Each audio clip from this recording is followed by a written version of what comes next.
Welcome to the first edition of I'm going to do these videos that I've been talking about and I haven't been doing them. And the idea behind this is I'm going to kind of educate you guys on how a car works, if that makes sense, or what actually comes into play when modifying your car. So that way we're not excessively modifying a car without understanding how it works and modifying our cars incorrectly, because we do a lot of that. Okay. So battling the excessive modifying without understanding the trade-offs, if you will. The first thing I guess I want to talk about is something that popped up into my feed a couple times, and then also someone had called me about tuning something that when I asked, it's a GM truck, and I think the GM trucks are usually probably the biggest offenders, or sometimes if it's a swap of this problem and mindset, if you will. And the theme of it is basically I don't have a mass airflow, and I'm tuning it on speed density, that I don't need oxygen sensors, which is absolutely false. Okay, speed density does not mean open loop. It just, they're two separate concepts, but they work together, and they're supposed to work together. All right, so the what we're going to talk about today is basically just open loop and closed loop, what it takes in order for it to happen. Now, I tried this yesterday, and I was going off on rants, and they were like 11, 12, 15 minute long videos, and I had to stop. All right, and I'm not going to try to overcomplicate this and try to make it like this fancy video. I'm just going to talk to you about it. If you want me to make them overly complicated and fancy, let me know. So that being said, we're going to talk about open loop and closed loop. Open loop is what happens when a car is, like a cold start, even a hot restart. If you go into the store and you come back 30 minutes later, it's still going to be in open loop when you start it up for a certain amount of time. There is factored in from the factory engineers, as it warms up, that it's in open loop for less time because things are already warmed up. But the idea behind it is to get the car running and warm up the exhaust, the oxygen sensors that you need, so that the oxygen sensors can report back to the computer the errors, right? Whether we're too rich or we're too lean. Okay, so open loop happens from cold start to warm up, and during that time it's not taking any feedback from the oxygen sensors, because it just doesn't, they have to get to a certain inferred temperature before the PCM can go, all right, I can start paying attention to those. So obviously from the factory, there's injector size that's set, there's airflow coming in being measured by two sensors, sometimes one, depending on what brand you're dealing with. In this case, we're just talking GMs right now, and we can kind of go over the big three as far as what they use. But the GM has two sensors that are monitoring how much airflow is coming in, how much it's ingesting, and then that computer can go, oh, okay, well, for that much airflow, you need this much fuel to achieve stoich. All right, so the goal for the computer is stoich, and that goal for the computer is stoich for idle and part throttle, so 98% of your driving. Okay, the only time that it does not refer to the narrowband oxygen sensors is at wide open throttle. Asterisk, there is a few cars that do have factory widebands. We're not going to get into that right now, but the bulk of cars are going to have narrow bands. The narrow bands, the reason why they're called narrow bands is there's a small range that they operate in as far as sampling oxygen. So they try to operate as closely to 14.7 stoichiometric as possible. Now we're talking gasoline scale. I don't get on me about lambda. Lambda is another it's the concept, but people understand gasoline scale much quicker and easier than lambda. Okay, even though lambda technically is easier, but so the computer's goal is 14.7 to 1.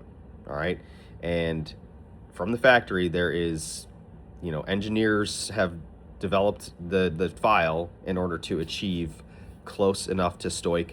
Sometimes a little bit richer than stoich. Sometimes they need to be a little bit richer to actually get up and running and be happy.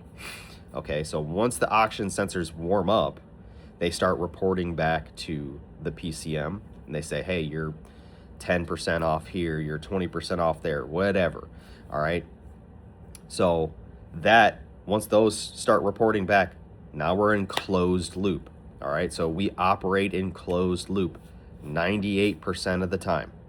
All right, that requires oxygen sensors, period. So we'll jump back to the airflow. We have the computer sensing how much airflow is coming in on a GM with two sensors. We have the mass airflow and we have the manifold absolute pressure sensor. Okay, it is a GM is always going to be mass airflow biased. Okay, so it leans more on the mass airflow than it does the manifold absolute pressure sensor. So we'll just pretend everything's stock. Okay, the mass airflow sensor is a heated element in the intake tube. All right, the more voltage it puts to that sensor to heat it up, it's got to maintain a temperature. The more voltage it puts to it to maintain temperature, it then goes, we must have more airflow, right? So it measures the amount of airflow and temperature going to that sensor in a frequency. And as frequency increases, so should airflow. Airflow will increase, all right? So the computer then can go, well, if we have more airflow coming in, we need more fuel. We turn the injectors on longer, and then the oxygen sensors go, hey, you did a good job, or hey, you did a terrible job, okay? So with that being said, when we go into speed density, all right, speed density means we don't use the mass airflow, okay? We are only relying on the manifold absolute pressure sensor. And a lot of times that'll happen with swaps because there's not enough room for this intake tube to be nice and straight for this mass airflow, or I really don't know any other reason why you would remove it, other than you just don't know.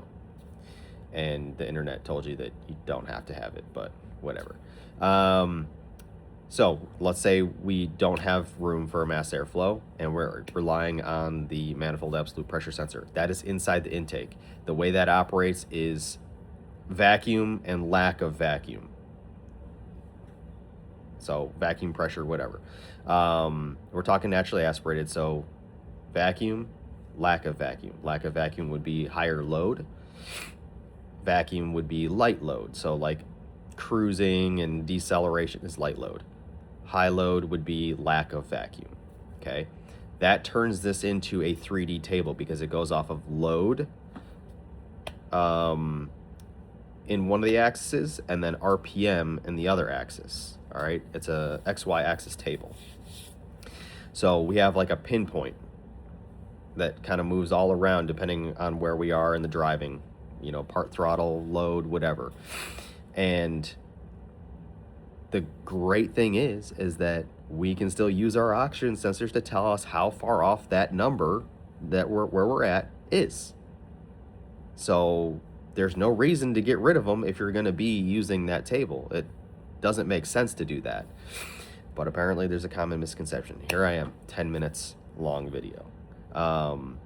So anyways, to wrap it all up, keep it short.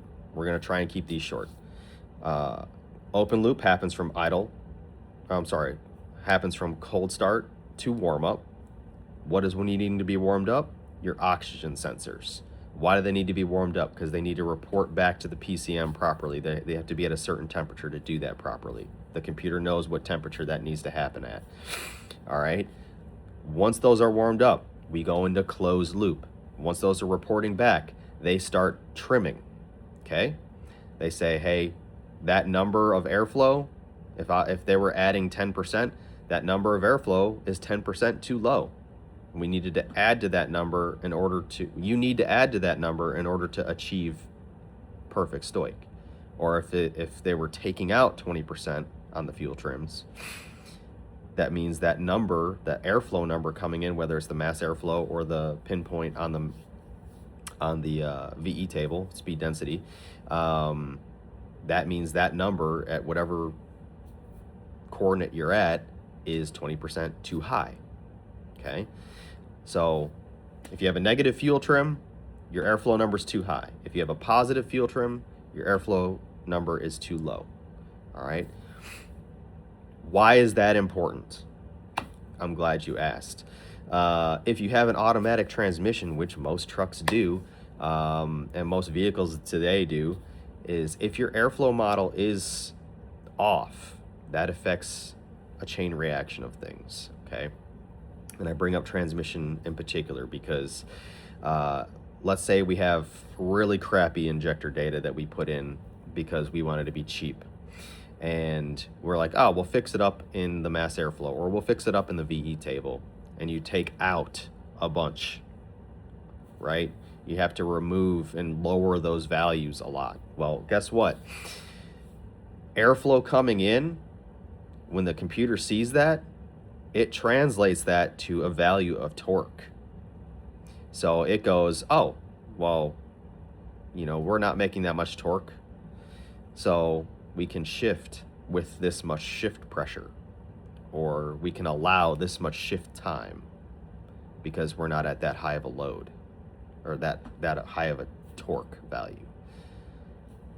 What happens? This is where you get the transmission guys upset with the people that tune cars because we don't do it properly. Well, I shouldn't say that. Backtrack. This is where you get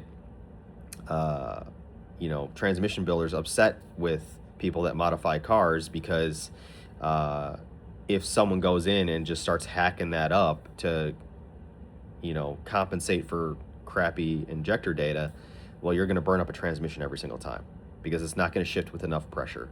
You're telling it it's making 400 foot-pounds of torque of airflow and you're at 800 because your injectors are just, whatever. They're just fire hoses and, you wanted to be cheap about it. That's where injectors with good data come into play. We are not going to get into that in this video because we're now at 13 minutes. But anyways, if you have any questions or anything you want me to talk about, I'm going to keep trying to do this because I keep talking about it and then I just never do it. I'm doing it now. Okay. All right. So recap again: cold start to warm up, open loop. Once we're up to operating temperature and 98% of our driving is in closed loop, which requires oxygen sensors. And I just told you how they all work together. All right. See you on the next one.